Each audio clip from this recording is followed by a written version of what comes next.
Fala pessoal, tudo bem com vocês? Santos cada vez mais a perigo, Fortaleza novo vice, que campanha, hein? E que banho de bola do Fluminense no Flamengo no Fla-Flu. A gente precisa falar sobre isso e com o Renato Gaúcho pressionado. Chega mais, eu sou o Chico Garcia, inscreva-se no canal e vamos juntos.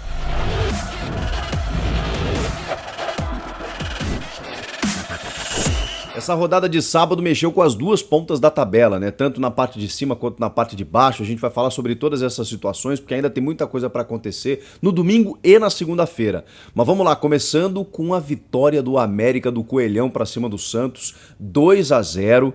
Um 2-0 assim que começa, na verdade, a ser construído no finalzinho do primeiro tempo, porque ali o Santos fica com um jogador a menos e tem um pênalti contra. Tudo aconteceu ali depois de Jean Mota ter entrado e ficado 1 minuto em campo. Ele entrou no lugar do Camacho, que sentiu uma lesão, e imediatamente comete um pênalti. Ali não tem o que discutir, né, gente?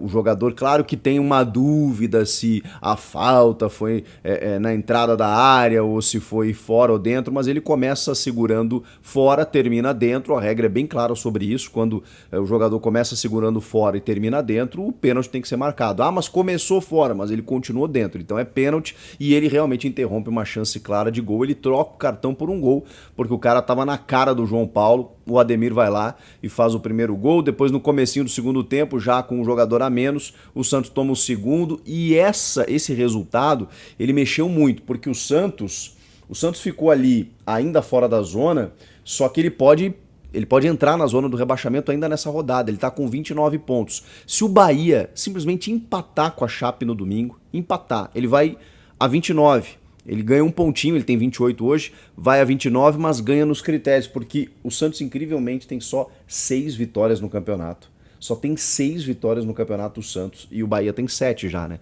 Então se ele conquistar um empatezinho, ele já ganha no critério, já empurra o Santos para a zona do rebaixamento. E o Grêmio ganhou uma grande oportunidade de também sair da zona do rebaixamento nessa rodada. Claro que não será fácil, porque o Grêmio vai precisar ganhar do Atlético Goianiense fora de casa, que na rodada passada ganhou do líder Atlético Mineiro.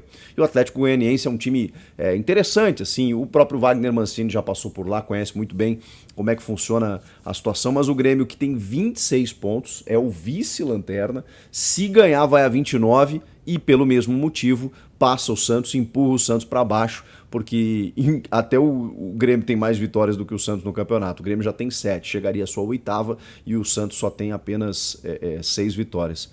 Aliás, o Fábio Carille, obviamente, já está pressionado, porque mesmo que sejam poucos jogos, ele só tem uma vitória no comando do Peixe, que foi justamente contra o Grêmio, naquele jogo que saiu um gol do Wagner Leonardo lá aos 46 nos acréscimos, foi confirmado pelo VAR e tudo mais, foi a única vitória do Peixe.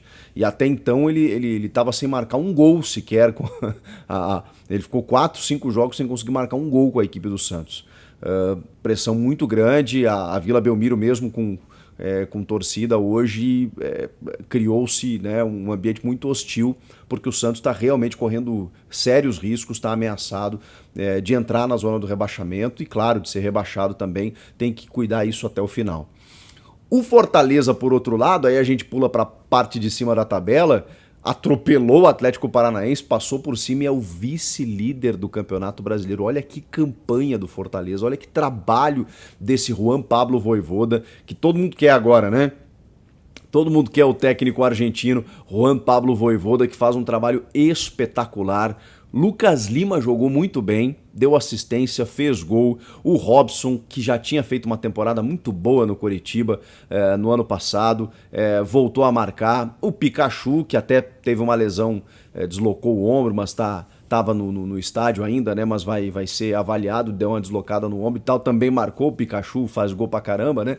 3-0 pro Fortaleza e com isso o Fortaleza, que aí tem uma diferença, né, gente? O Fortaleza, ele tem 27 jogos já, 28 jogos já. Ou seja, o Flamengo ainda tem 3 jogos a menos do que o Fortaleza. Mesmo assim, o Fortaleza diminui essa vantagem de 8 pontos para o Atlético Mineiro.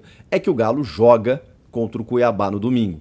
Então, se o Atlético Mineiro vencer o seu jogo, ele vai abrir 11 de diferença do Fortaleza, que é o vice-líder, e vai abrir 13 do Flamengo. Faltando aí pouco mais de 10 jogos, o Atlético Mineiro iria a passos largos, né, estar cada vez mais próximo de confirmar o título brasileiro depois de 50 anos. Eu acho que é isso que vai acontecer, né? Vai ser muito difícil tirar esse título do Galo. E agora o Galo ganhou uma oportunidade de abrir ainda mais a vantagem. Repito, o Galo tem 26 jogos, né? Vai fazer o 27º amanhã. Ele tem um jogo atrasado ainda que é contra o Grêmio. O Flamengo tem 3 jogos ainda para realizar. Então isso ainda, né?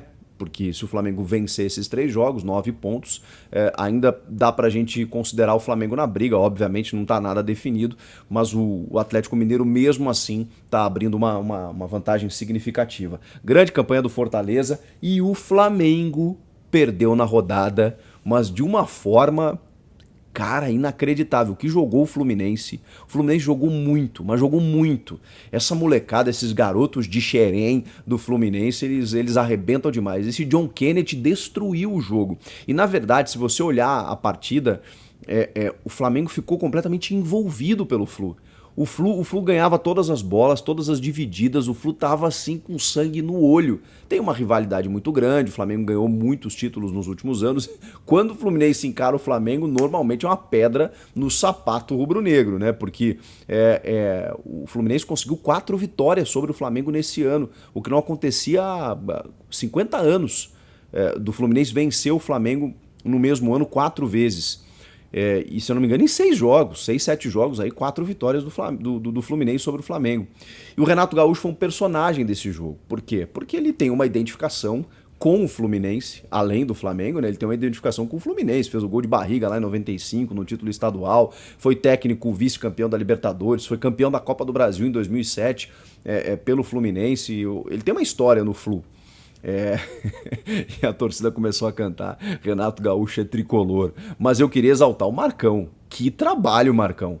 Que finalmente, né, foi efetivado como técnico, né, já há algum tempo, né, mas não é mais o interino, porque ele realmente conhece esse elenco, tem o grupo na mão e fez o time jogar. Olha, com triangulações, com ultrapassagens, o Iago Felipe ainda perde um gol na cara do Diego Alves, que a bola bate na trave, volta, a defesa afasta, e aí na sequência vem aquele gol meio inexplicável do René, que tinha falhado num dos gols do John Kennedy, o John Kennedy entrando, infiltrando, o cruzamento vindo desse bom ponta Luiz Henrique também, que é muito rápido, muito veloz pelo lado direito, né? Aí o John Kennedy fez 1, fez 2 e o Abel Hernandes, uruguaio, que era do Internacional, fez um golaço depois, né, do jogo já tá 2-1, um pouquinho apertado, porque aí o Flamengo começou a ficar um pouco mais com a bola, né, e tentar algumas coisas, mas também sem sucesso, né? O Marcos Felipe não fez lá grandes defesas, o Diego Alves sim, esse trabalhou bastante para ter uma ideia do nível, do volume de jogo que teve o Fluminense. E aí o Abel Hernandes no contra-ataque faz um gol espetacular na gaveta que o Diego Alves não consegue enxergar, e ali um gol do desafogo, né? Porque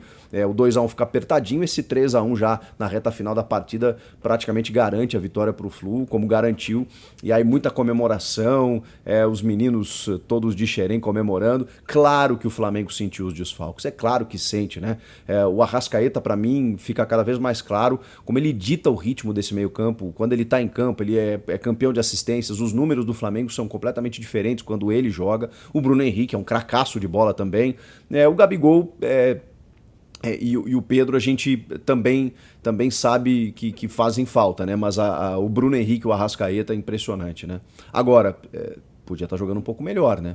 Cara, o Gustavo Henrique, impressionante, né? Ele tem uma carga negativa desde que ele vestiu a camisa do Flamengo. Ele não consegue nem lembrar aquele zagueiro que era do Santos. Ele falha defensivamente, individualmente, como foi num dos gols do John Kennedy, né?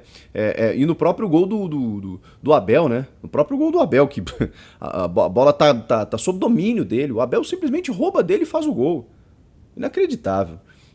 Enfim, o Gustavo Henrique mal, o René mal, a defesa foi mal, o meio de campo não conseguiu criar, o Everton Ribeiro até tentou, o Andréas Pereira com alguma